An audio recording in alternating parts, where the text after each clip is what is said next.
week, Alabama Chief Justice Roy Moore was in Robertsdale gathering support for his petition to amend the Constitution to define what he says marriage should be between one man and one woman. Fox 10 News reporter Russell Colburn has been covering both sides of the debate. He brings reaction now from Pensacola.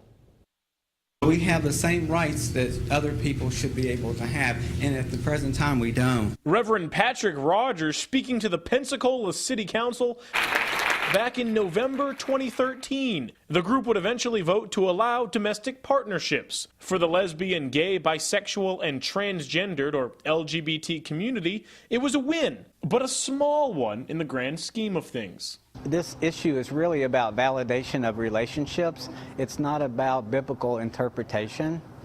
So myself, I had been in a 23-year relationship with the same-sex partner, so I really know about all the obstacles that get in the way of just leading a normal, happy life.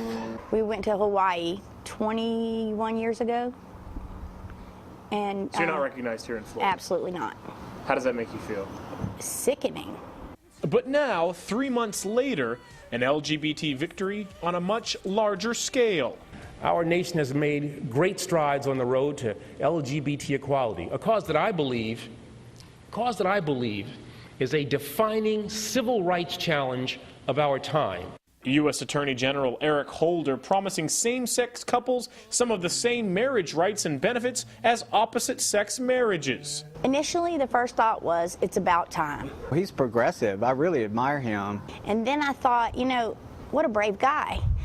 And then, just so many different emotions, because these times are changing, and it's going to happen. And I think that he's not the only one that's changing his mind. What I've got here is a website that's going out across the nation right now. But many aren't budging on the issue, like former congressional candidate Dean Young, a proud supporter of Alabama Chief Justice Roy Moore. We need men like him of character to stand up and say, hey, marriage is between a man and a woman. And that's the way it always has been, that's the way it is today, and that's the way it always will be.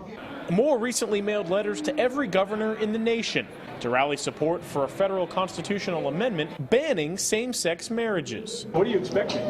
Well, I expect that the legislatures will respond accordingly. We've got about 31 states already with constitutional amendments or state laws restricting marriage to a man and a woman.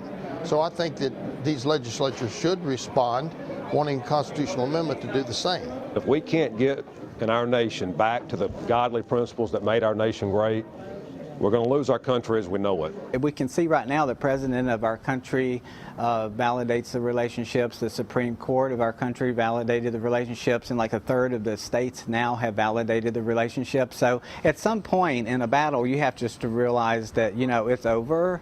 We're not fighting a losing battle. We're retaining the morality of our country. And of course, this is a new change that they're trying to push on our country. So this is a way that people can respond to it. I think he's a minority. I really do. I think that, like I said, the times are changing, and people are recognizing that we're human beings. And they better hold on tight, because we're not going anywhere. Tomorrow, a policy memo will be sent to employees of the Justice Department. It will instruct them to give legal same-sex marriages full and equal recognition. In Pensacola, Russell Colburn, Fox 10 News. Currently, 17 states allow same-sex marriages. None of them are in the South.